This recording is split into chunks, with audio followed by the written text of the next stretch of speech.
Everyone out there who's joining us live on YouTube and Facebook. We're doing a special press conference today via Zoom with the Senate Majority Leader and Senator Roz Baker, who had a number of nominations come before her committee today. And we'll turn it over to them to get started. Thanks for watching. Thank you, Jesse. Aloha, everybody. I'm Kalani English. I'm the Majority Leader, and I represent the majority of Maui County, Molokai, Lanai, Kaho'olawe, and the upcountry and East Maui. And today we have with us Senator Roz Baker, who's the chair of the Committee on Commerce, Consumer Protection, and Health. And it is a very large committee. The Senate is, the legislature is convening for a very short session to take care of some vital pieces of legislation, and the Senate has the duty to do confirmations.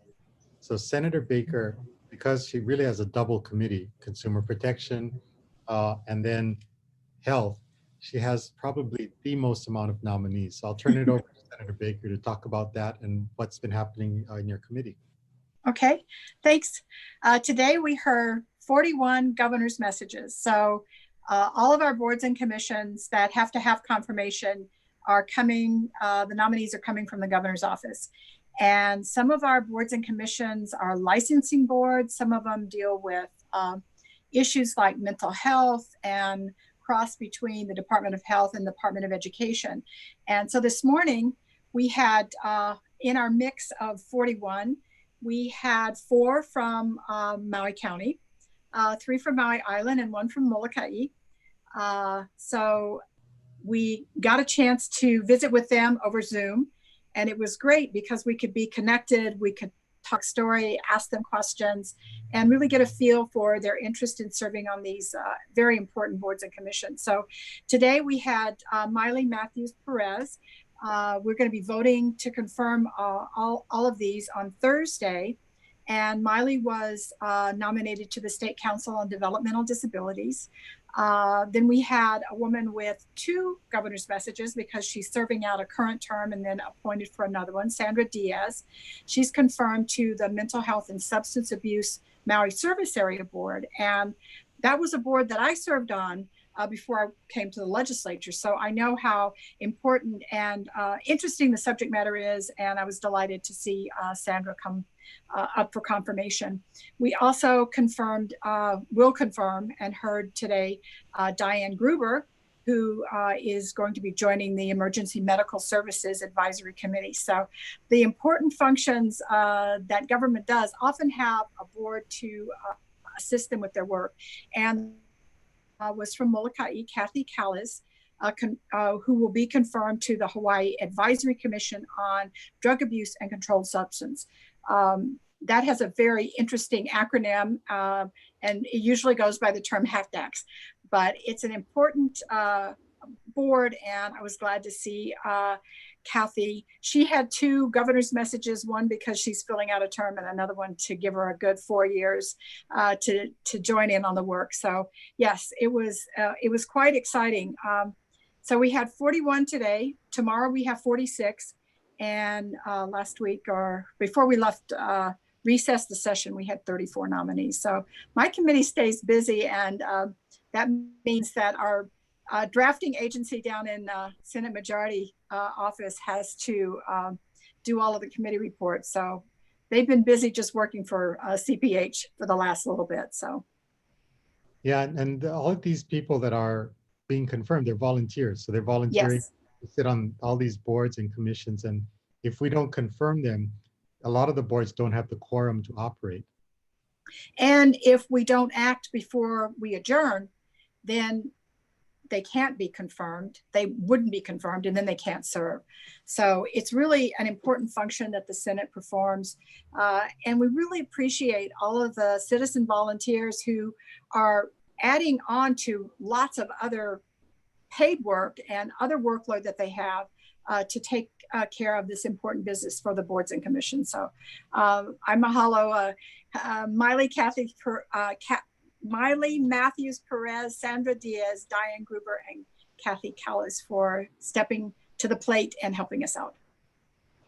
Senator, what happens next to the nominees that passed your committee? On Thursday, the committee will do decision-making, which means that we will vote to confirm these and send it to the floor for a final vote. And once the Senate confirms them, then whatever time period their nomination was for, they will continue to serve in that capacity. And this is a function that only the Senate does. So the Senate has what's called advice and consent in the Constitution. So they cannot serve, the governor nominates them, and the Senate has to provide our consent and our advice and consent to say yes. And if we say no, then they cannot serve. That's right. That's right. So when we send it to the floor, the recommendation from the committee will be to advise and consent. Yeah. And yeah, so, you know, for me, like I've often found this fascinating, right? When I was civilian life and then came to the Senate, because most people don't understand the process. They're nominated by the governor to serve on a board. And then the committee vets them. Really, you look at, do they meet what the law requires? You know, there's basically a background check, a questionnaire, public discussion about their qualifications, right? So you have to do a lot of that, and you have to know what each board does. And I meet with each one of them over the telephone to ask them, you know, if they have any questions about the process. And so we treat governor's messages like a bill. We have a hearing. We take a committee vote, we send it to the floor, and the Senate acts. And then they're able to be officially appointed and serve their requisite term. So yes, it's an interesting process that only the Senate undertakes. Right. Senator Baker, tell us a little bit about what's happening in your district. Well, I'm fortunate to represent the 6th Senate district. That's from McKenna Beach in the south to Kapalua in the north, what I affectionately call the Gold Coast of Maui, because most of the resorts that we have on Maui Island are in that area. And of course, some of them are hurting right now because tourism is down. And that unfortunately affects the taxes that come to the state of Hawaii that we can then spend on important programs, whether it's, you know, fixing roads or adding to teachers in the Department of Education, working with Hawaiian Homelands, other kinds of activities that are important to the district. So I've been on a couple of Zoom meetings working, getting information to make sure that everything is going well at Maui Memorial Medical Center. And I'm happy to report that the number of COVID patients that they have is down. Patients are coming off of ventilators. They are getting well and being able to return home. So we're very fortunate to have Maui Memorial in our community with the support of Kaiser Permanente. And let's see the other things that are happening. I've been meeting with the Highways Department of Transportation to take a look at some of the roads, particularly in the South Maui area, where there have been some concerns about speed and traffic repairs, road repairs, and traffic signals. So I'm happy that Ed Sniffen has been working very close with our community to make sure that some of those concerns and issues can be addressed even while the Senate is only partially in session now, to just wind up what we had to leave undone for a while due to the COVID-19. You know, Roz, one more question. During the interim, we both, everybody worked very hard, but, you know, tell us some of the things that you did during the interim. Well, the Maui delegation met weekly to stay up on any of the issues that were of concern to us. I've been meeting with folks that are concerned about whether graduation's going to go off as regularly scheduled. You know, one of the great traditions that we have on the west side is folks trek up the Mount Ball and light the L.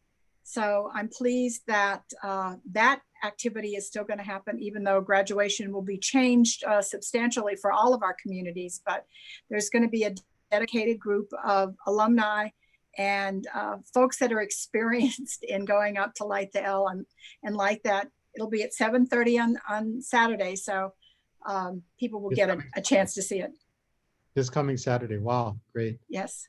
great. Thank you, Jesse. Yeah, Majority Leader, can you give us an update on the overall session? How long are we going to be in session, and when are all these measures going to be coming to the floor? So this is a very abbreviated session. We're dealing with, probably 5 bills, and all of them are what we call critical bills. So budget, CIP, the CARES Act, the federal money. So the federal money is coming in. It's about 800+ million for the state, about $500 million, little less than that, 400 some odd million for the city and county of Honolulu.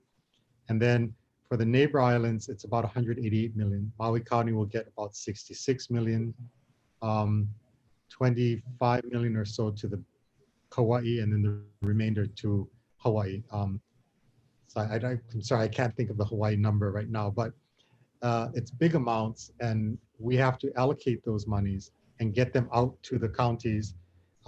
Really, it needs to be spent by the end of the year, and it has to be directly related to COVID-19 items. So really, the legislature is not putting, as far as I know, any conditions on it. It's the federal government that has the conditions. So our job is we have to allocate it, we have to pass it and pass it through, and allow it to go to the county. So that's a really important bill that we're working on.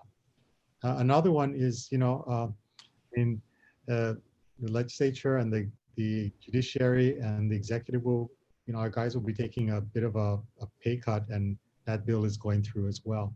So, we're all feeling it, and it's spreading out evenly to everybody.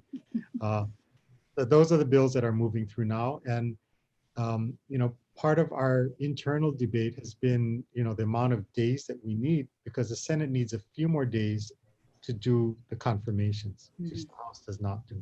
So we're hoping that we can get everything wound up by probably the 21st of this month, putting in place the days that the Senate would need and the others would need. And whether or not we adjourn or we recess to another session in June, and the reason in June is that we have to do it before the next fiscal year, to then pick up on bills that are important, but not as vital. So we have some things that it's called sunsetting, that there's a date in the law that says that service or that activity no longer exists unless we reauthorize it. So we have a number of those types of bills that we need to look at, as well as, by then we should have a little better grip on numbers and what's happening and how do we look at recovery and moving forward. So that's the really big, outline of trying to get through this one now to get a budget in place that can work, and then in June to pick up on the other pieces before the end of the fiscal year.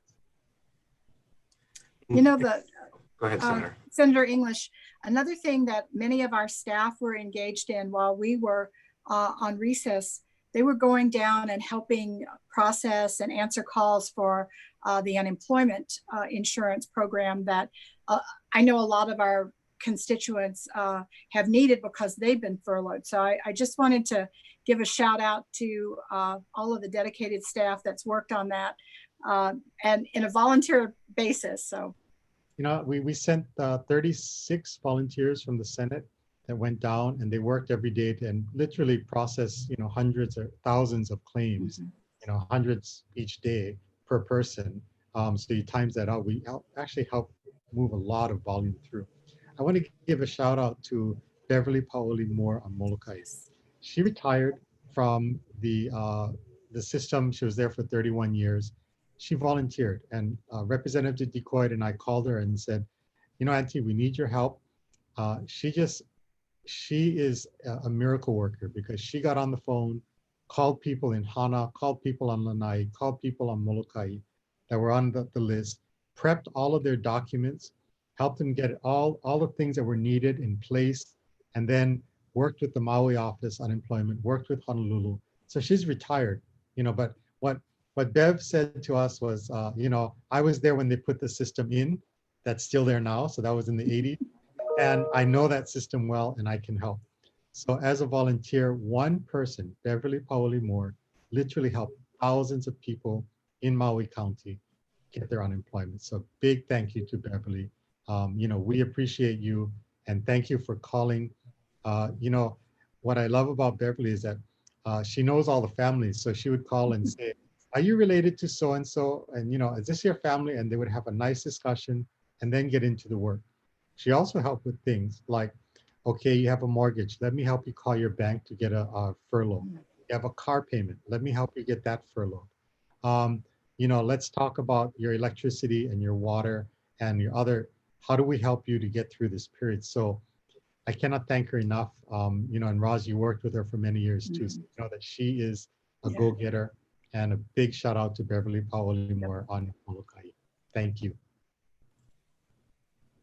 That's the one thing that I've noticed is how everybody seems to be coming together to try to help one another out, whether it's, making sure that there's people to distribute from the food bank, or, making sure that Young Brothers is going to get the goods and services over to Molokai and to Lanai as well. So yeah, it's been gratifying to see how our community has really come together to take care of one another at this time.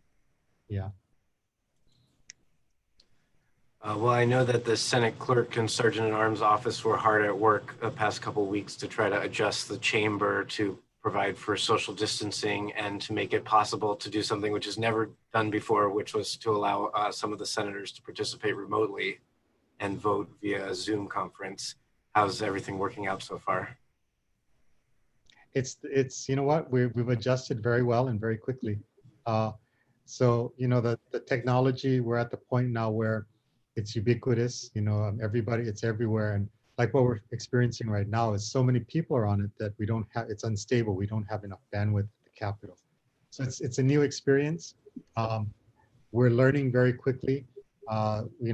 We had to change our Senate rules yesterday by resolution to allow for a remote participation and under catastrophic or extraordinary circumstances, which we are in. And it's been working well. So we've had Senator Ruderman from the Big Island, who's telecommuting in, and Senator Chang, who's here on Oahu, is also telecommuting in. So, it's a good venue. And once we learn more about it and, kick it up a bit and get more bandwidth, I think we'll be using it much more. Okay, should we open it up to questions from reporters? Sure. Yeah.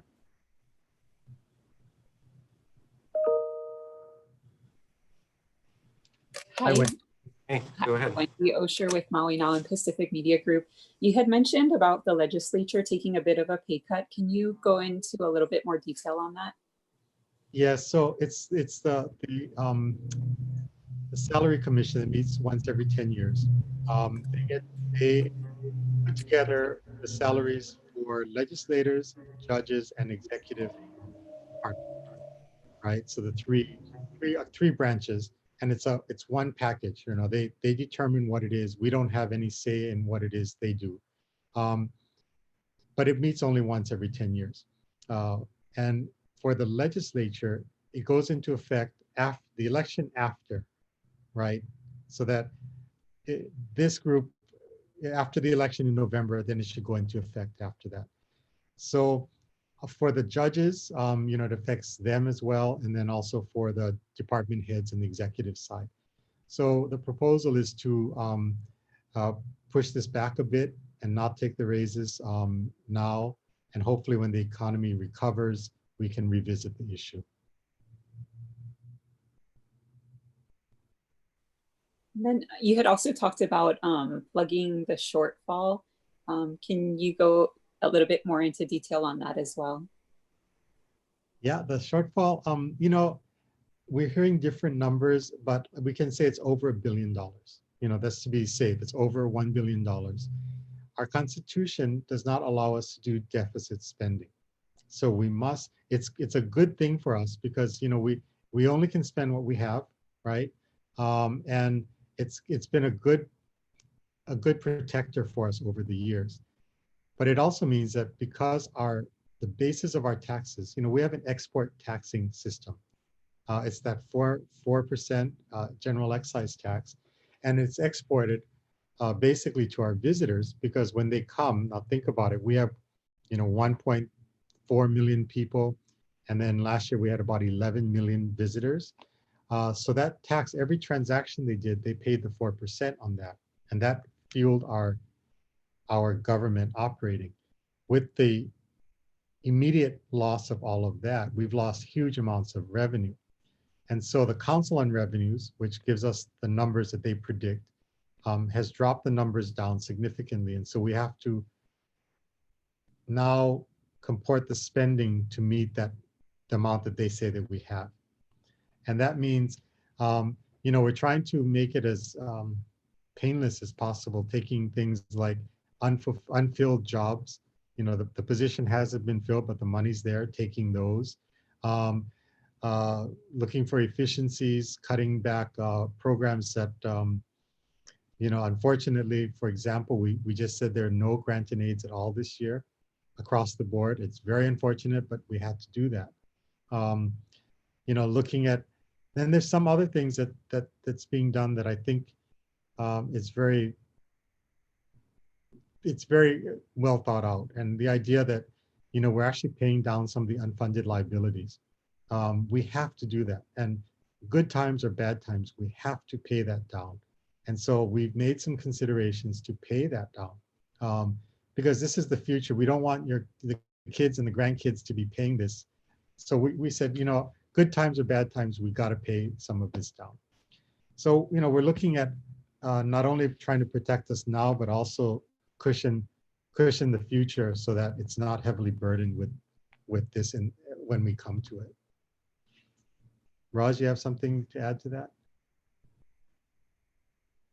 That is still going to go forward is some of our capital improvement projects. Those don't use immediate general funds. We usually pay for them with bond funding, and the bond market is really good right now. The interest rate is very, very low. So we can look forward to some of our road projects getting completed, and some of the other work, I think, on some of our small boat harbors is going to continue to go forward. That means some important things in Lahaina Harbor, Lahaina Small Boat Harbor, but Malaya as well.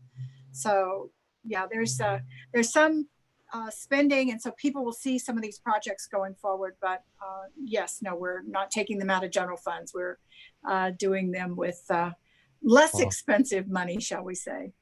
Yeah, and just to be really clear, the Keynesian economic theory, basically macroeconomic theory, basically says that, in a downturn like this, government spends money on capital improvement projects because it puts people to work, it creates the infrastructure that's needed to rebuild, and it pumps a lot of money into the economy.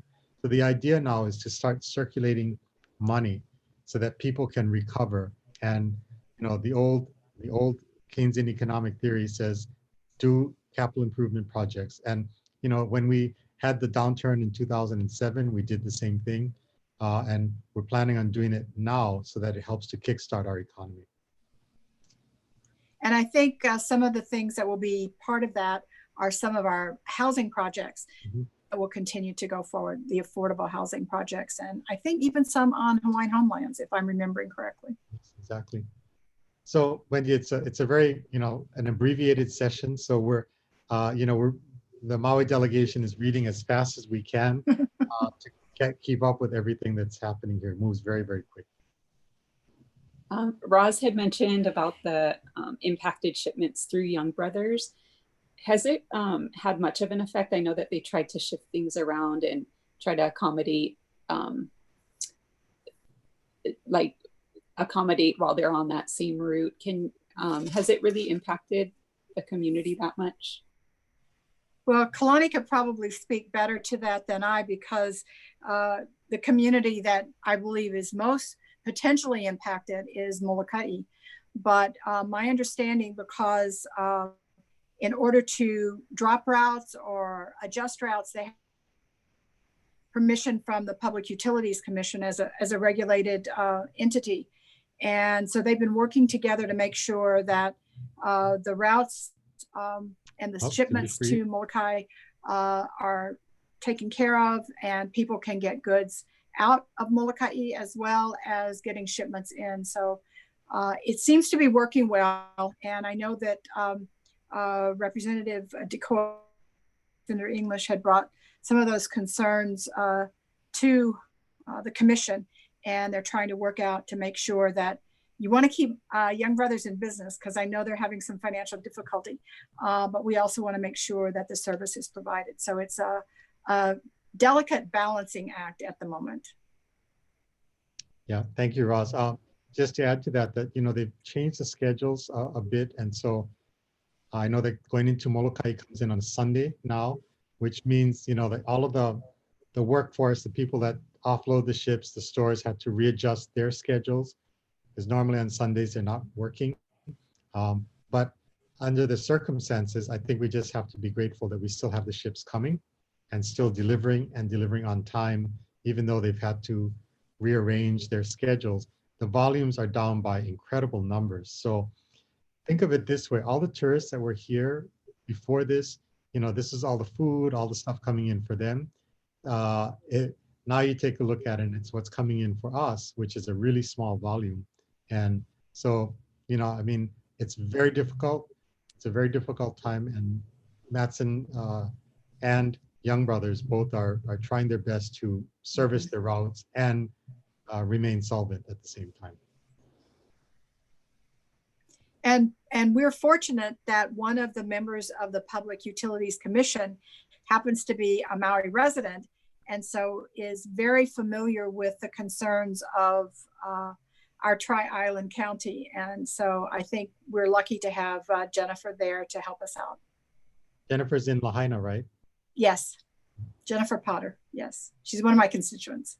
Yeah, so we have a PUC commissioner that really helps because she understands the nature of our islands, yeah. And then finally on the CARES Act, I know that there were specifications on how it could be used. Is there any idea on how those funds will be expended on Maui? Do you guys make that determination, or does that come from the mayors? So it comes from the mayors. The guidelines and the restrictions are actually from the federal government. Mm-hmm. We are what's called a pass-through. It comes to us, we have to vote through it on a bill to allocate it to the counties, and then the counties, but it has huge leeway. Basically, I think it just has to be related to COVID-19 impacts. And, $66 million is a lot of money to spend between now. It has to be spent between now and the end of the year. So, like one project, I really want to commend Mayor Victorino, the council, all the Maui County people, because, they took distressed farmers, bought food from them, and then put it into the food lines and distributed it out. So I think that's one thing that it can be spent on, because that's directly related from COVID. But there are other things, and I'm sure the mayor and his people are thinking about it right now and what they'll do. And, from I can say from the Maui delegation in the Senate, our idea is that, we simply pass it through. We're not going to put any conditions or anything else on it, so that it's the broadest possible terms for the mayor and the county to decide how to spend it. On that note, is any of it retroactive on uses that we've already provided, such as the food distribution? I don't know. That's a good question. I don't know. Yeah, I don't know. I know that it can't just be used to fill budget deficits. It actually has to be, we'll check in to see just what some of the other caveats are, because I know that the county has needs as well as the state does for resources, because even though their revenue source is a little bit different, they do get some grants from the state, and those probably won't be as generous as they have been in the past. Thank you, Wendy. If that's all, I just have one more question. The State Department of Health today announced that they had only one new case in the state of Hawaii, and that case was an out-of-state resident who was screened at the airport and subsequently tested positive. How do you think the airport screening procedures are working? We get a lot of questions about that on our Hawaii Senate Facebook pages. It looks like they stopped one case from getting out into the public. Okay, I'll start and let me just put it with the big caveat. The big caveat is this: the Maui system that we know is working very well. Marvin Moniz, the manager at the airport, has done an outstanding job of coordinating everything. You know, Maui, unlike Oahu, Maui, the airport sends a list every day to Maui Police Department of everybody that came in, their cell numbers, and the hotels that they're supposed to be at. And so the police department at night, when they see people out, they'll pull them over and, you know, they'll immediately know where they should be. And that's saying that they're out of quarantine, right? So it's worked well. The Maui system has worked well. The Oahu system, we've been following from the Senate Special Committee and, you know, watching them go through, examine it and making the suggestions to make it better. I think the Senate Committee has been very helpful in that and making it stronger and better. One of the things that we're concerned about is really people saying they're coming to Oahu. They come here for a day and then they transit through to Maui or Molokai, Lanai, or Hawaii or Kauai. And, you know, that's one of the things that from the neighbor islands we're concerned about, is that transit through Oahu and then out. Mm-hmm. But overall, you know, for putting a program together literally in days, I think, you know, Hawaii Tourism Authority, Department of Transportation, airports have done an exceptional job, given that there were no new resources. It was simply redirecting and putting this together very quickly. And, you know, we came through the first time the other night, so we had to have our forms and our exemption letters, and they examined everything and looked at our IDs and took our temperatures. So it works. It works. And they called our cell phone numbers, so they knew that we had put them down correctly. And just so people know, we have to wear our face mask too. So this was is one of the ones that I have, and it was made by the wife of. I see we have matching masks, sort of. Yeah, we got the same one. Yeah, the wife of one of our colleagues. So yeah, and today when we came into the Capitol, I've got a yellow wristband. Yep. Well, to make sure that they know that we went through the proper procedures to get in. We had our temperature checked and ID check. We're monitored. ID check, yes, we're monitored like everybody else. Yeah. Yes, and I've got my Boston Red Sox mask here.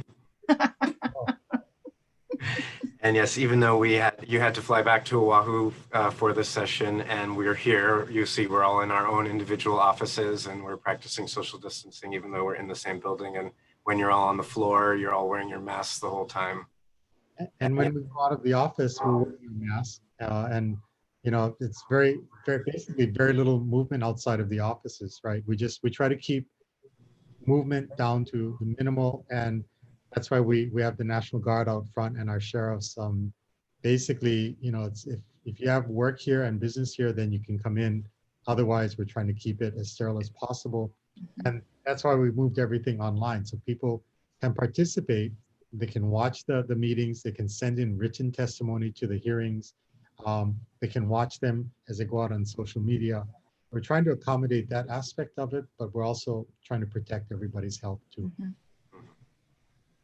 And yeah, this message from the Department of Health today had a warning about complacency being a serious concern, as we have fewer cases that may signal to people less urgency. And we're seeing informal gatherings outside and people wearing masks less often. And they really want to emphasize that any success we are seeing now will backslide if everyone in our community does not comply with the stay-at-home, social distancing, and mask wearing orders.